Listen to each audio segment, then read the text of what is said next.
Today is International Women's Day.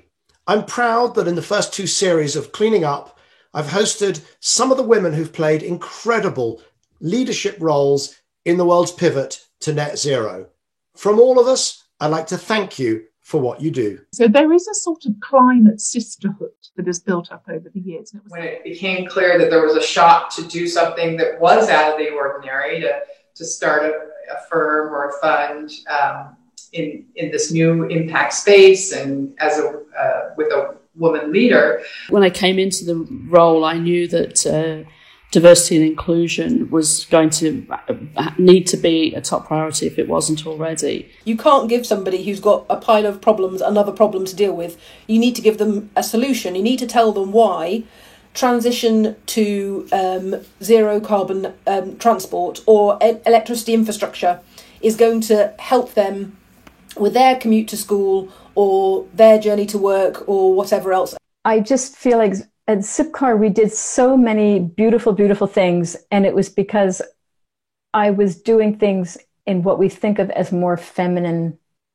ways. Yes, we don't have 50-50 men and women yet in the renewable energy sector, but it's increasing. And I think there are many pathways now that women see that they can make their careers in the sector. So I'm encouraged. And I don't think we're making progress fast enough. I don't think that there is still a full understanding that that gender really matters when it comes to addressing climate change. Most cost-effective, most proven way to decarbonize is through a combination of nuclear and renewables. And guess what? People also like it. Traditionally, if you look at any product, let's take the mobile phone, it typically takes 30 years for mass market adoption from innovation through. And of course, as you know, with climate change, that's time we don't have.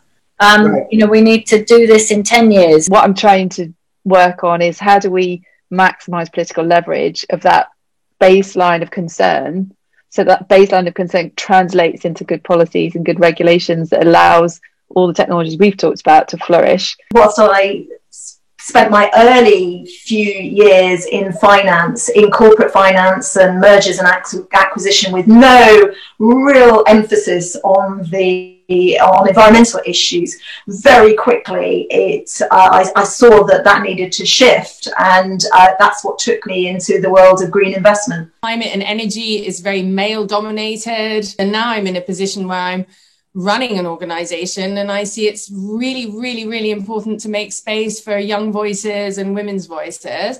Why do we name the women, right?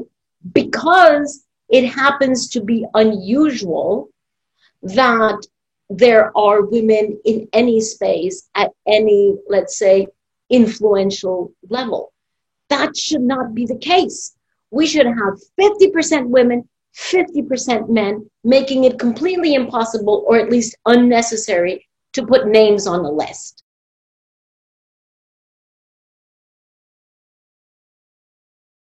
Cleaning Up is brought to you by the Liebreich Foundation and the Gilardini Foundation.